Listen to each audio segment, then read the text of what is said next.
Hello दोस्तों, स्वागत है आपका मेरे इस यूट्यूब चैनल के ऊपर। तो दोस्तों, जैसे आज के इस वीडियो में हम ये समझने की कोशिश करेंगे कि ज़ीरोधा में ब्रोकरेज किस तरह से कैलकुलेट करते हैं।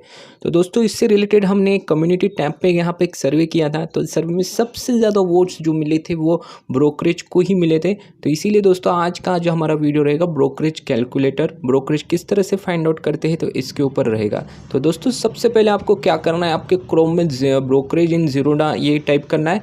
तो देखो दोस्तों, यहाँ पे ये ऐसी वेब इनका जो ब्रोकरेज कैलकुलेटर है यहाँ पे ओपन हो जाता है। तो कैलकुलेटर ओपन होने के बाद यहाँ पे देखिए दोस्तों, इस तरह से आप अपना ब्रोकरेज क्या कर सकते हो, कैलकुलेट कर सकते हो। जैसे यहाँ पे अलग अलग 3 तरह के सेगमेंट्स यहाँ पे दिए गए। एक इक्विटीज़ हो गया, करेंसीज हो गया, कमोडिटीज़ हो गया। तो दोस्तों, आज ना हम प्योरली इक्विटीज़ का जो ब्रोकरेज रहता है और उसमें भी इंट्राडे और जो रहेंगे डिलीवरी बेस जो रहेगा, तो उससे रिलेटेड ही हम ब्रोकरेज को क्या करने वाले हैं, कैलकुलेट करने वाले हैं। तो दोस्तों, जो भी स्टॉक का रहेगा, जो भी स्टॉक प्राइस जिस स्टॉक्स को आपने खरीदा है उस स्टॉक का प्राइस आपको एंटर करना पड़ेगा। जैसे कि TCS का स्टॉक अभी चल रहा है 3000 रुपीज़, तो यहाँ पे हम बाय प्राइस 3000 रुपीज़ करेंगे। अगर आपने उस स्टॉक्स को 3050 रुपीज़ में क्या कर दिया है, सेल कर दिया है, और आपने लिए थे 10 क्वांटिटीज़। तो दोस्तों, ये जो पहला वाला जो सेगमेंट्स आपको दिखाई दे रहा है, ये है इंट्राडे वाला सेगमेंट्स है। तो इंट्राडे के ऊपर इस तरह से आपको क्या करना पड़ेगा, ब्रोकरेज कैलकुलेट करना पड़ेगा। तो दोस्तों, ये डिपेंड करता है कि आप कौन से स्टॉक एक्सचेंज पे ऊपर खरीदना चाहते हो। NSE है, BSE, तो आप यहाँ पे क्या कर सकते हो, सिंपली एंटर कर सकते हो। तो दोस्तों, फॉर एग्जाम्पल मैं आपके लिए BSE लेने वाला हूँ। तो देखिए दोस्तों, यहाँ पे हमारा टोटल बाय और सेल करने के जो 10 स्टॉक्स के उनका टोटल टर्नओवर आपको यहाँ पे दिखाई देगा, वो होता है 60,500 रुपीज़ यहाँ पे टर्नओवर होता है। ब्रोकरेज आपको 18.15 पैसे का जो ब्रोकरेज लगेगा ज़ीरोधा में। और उसके बाद ये सभी जो चार्जेस आप यहाँ पे देख रहे हैं, STT, exchange transaction, clearing charge, GST, ये और भी कई सारे चार्जेस हैं। पर लेकिन ये चार्जेस जो होते हैं वो गवर्नमेंट को ये चार्जेस होते हैं। और भी कई सारी सर्विसेज होती है जो स्टॉक एक्सचेंज को, जैसे आपका ऑर्डर एग्जीक्यूट करने के लिए आप लेते हो, तो वो कई सारी सर्विसेज भी होते हैं, उसके लिए हमें ये चार्जेस देना पड़ता है।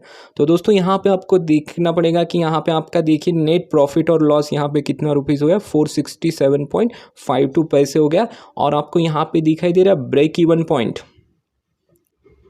तो यहाँ पे आपको दिखाई दे रहा है ये ब्रेक इवन पॉइंट। अगर आपका स्टॉक का प्राइस 3.25 रुपये के अगर ऊपर जाता है, तो पर स्टॉक आपका प्रॉफिट क्या हो जाता है, स्टार्ट होता है। मान लो सपोज 4.25 रुपीज़ आपका स्टॉक का प्राइस क्या हो गया, ऊपर चला गया, तो आपको पर स्टॉक के ऊपर आपको प्रॉफिट होगा, वो होगा 1 रुपीज़ का। आपको क्या हो जाएगा, यहाँ पे आपको प्रॉफिट होगा। ठीक है दोस्तों, तो कभी भी इंट्राडे में इक्विटी करते समय आप अपना प्रॉफिट को ब्रेक इवन पॉइंट, ये point of break even point तो आपको समझना पड़ेगा। अगर वो स्टॉक का प्राइस इतने रुपए से अगर ऊपर जाता है, तब जाकर ही आपको क्या होगा, प्रॉफिट होगा। अगर फॉर एग्जांपल अगर आपने 3050 रुपीज़ की बजाय अगर 3002 रुपीज़ यानी 2 रुपीज़ ऊपर चला गया और आपने सोच लिया कि मुझे इसको बेच देना है, पर लेकिन दोस्तों अगर 10 क्वांटिटीज़ के साथ आपने ट्रेड किया, तो आप देखिए आपका प्रॉफिट की वजह आपको लॉस होगा। तो देखिए यहाँ पे दोस्तों, यहाँ पे लॉस शो कर रहा है 12 रुपीज़ 31 पैसे का। तो इसीलिए आपको ध्यान में देना पड़ेगा कि ये जो ब्रेक इवन पॉइंट है वो काफ़ी इंपॉर्टेंट होता है। इंट्राडे में अगर आप ट्रेडिंग करते हो, तो आपको ब्रेक इवन पॉइंट के ऊपर अगर प्राइस चला जाता है, तभी ही आपको क्या करना चाहिए, आपका प्रॉफिट बुक करना चाहिए। या उसके नीचे रहा तो डेफिनेटली आपको लॉस ही होगा। तो दोस्तों, ये रहे इंट्राडे के लिए उनके जो ट्रांजैक्शन चार्जेस। तो टोटल हमें टैक्स की तरह टोटल हमें कितने रुपीज़ का टैक्स पे करना पड़ेगा, टोटल 32 रुपीज़ 31 पैसे का टैक्स। और उसके अलावा आपको यहाँ पे इंट्राडे के लिए इनको जो ब्रोकरेज लगता है वो रहता है 18 रुपीज़ 01 पैसे। तो ऑलमोस्ट 40 रुपीज़ क्या करने पड़ेंगे आपको, यहाँ पे चार्जेस लगने वाले हैं। तो दोस्तों, चलते हैं नेक्स्ट सेगमेंट जो हमारा रहेगा डिलीवरी बेस में इक्विटी में हम ट्रेड करते हैं। तो दोस्तों, जैसे कुछ ट्रेडर्स क्या होते हैं, आज स्टॉक्स को खरीदते हैं और कुछ दिनों के बाद बेचते हैं। तो बाय और सेल करते समय ज़ीरोधा में किसी भी तरह का ब्रोकरेज यहाँ पे नहीं लगना है। यहाँ पे ज़ीरो दिखाई दे रहा है यहाँ पे। तो दोस्तों, चलिए हम स्टॉक्स को TCS स्टॉक्स को ही सेम खरीदेंगे और देखेंगे कि हमें कितना रुपीज़ ब्रोकरेज लगता है। तो 3000 रुपीज़ हमने बाइंग प्राइस ली और 3050 रुपीज़ के साथ हमने क्या किया है, उसको सेल किया है। और यहाँ पे हम क्वांटिटीज़ एंटर करने वाले हैं 10 क्वांटिटीज़ हम क्या करने वाले हैं, एंटर करने वाले हैं। और यहाँ पे हम BSE यानी बॉम्बे स्टॉक एक्सचेंज के ऊपर हम इसको क्या करने वाले हैं, सिलेक्ट करने वाले। तो देखिए दोस्तों, यहाँ पर का टर्नओवर फिर से 60,500 रुपीज़ का हो रहा है, पर लेकिन यहाँ पे देखिए ब्रोकरेज जैसे डिलीवरी बेस का जो रहता है उसका ब्रोकरेज के ऊपर कितना लेता है, 0 रुपीज़। पर लेकिन दोस्तों बाकी के जो चार्जेस होते हैं वो यहाँ पे एक्टिवेट हो जाते हैं। Security transaction charge, exchange charge, clearing charge, GST, SEBI charges, ये सब चार्जेस आपको यहाँ पे लगते हैं। तो टोटल आपको टैक्स के फॉर्म में आपको पे करना पड़ेगा 67 रुपीज़ 67 पैसे आपको टैक्स लगेगा।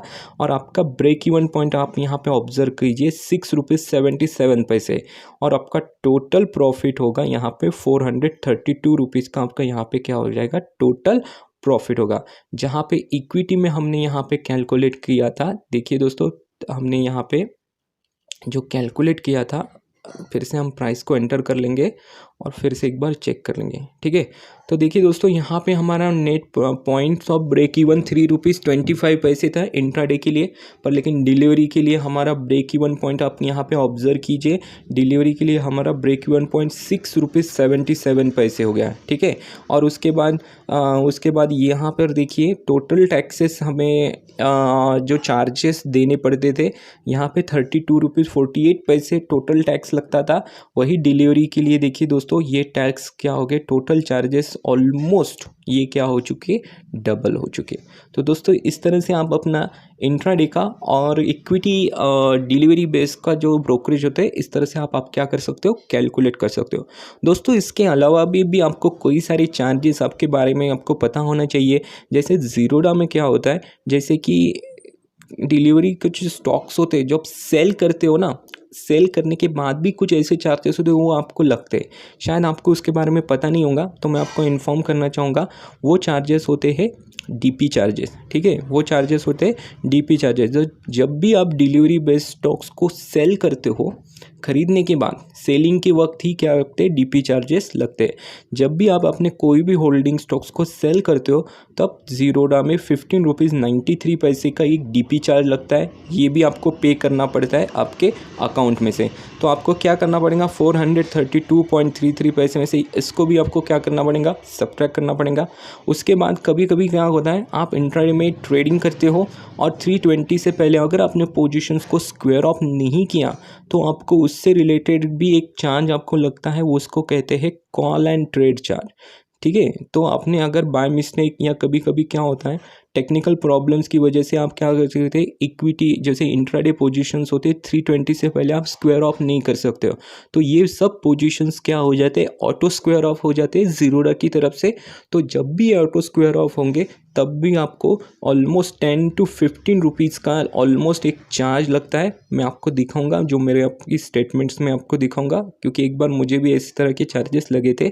और एक चार्ज होता है जो कि आप ज़ीरोधा में फंड को ऐड जब करते हो, फंड को ऐड करते हो नेट बैंकिंग से। जब भी आप ज़ीरोधा में नेट बैंकिंग से अगर फंड को ऐड करते हो तब आपको 10 रुपीज़ क्या करने पड़ते हैं, एज अ चार्ज करके आपको पे करना पड़ता है। अगर ये 10 रुपीज़ आप अपने क्या कर सकते हो, सेव कर सकते हो। अगर उसी फंड को अगर आप UPI से ऐड करते हो, ठीक है, अगर UPI से ऐड करते हो तो आपको किसी भी तरह का चार्जेस नहीं लगेगा। फॉर एग्जांपल आपने 1000 रुपीज़ UPI से ऐड किए तो आपको 1000 रुपीज़ ही मिलते हैं।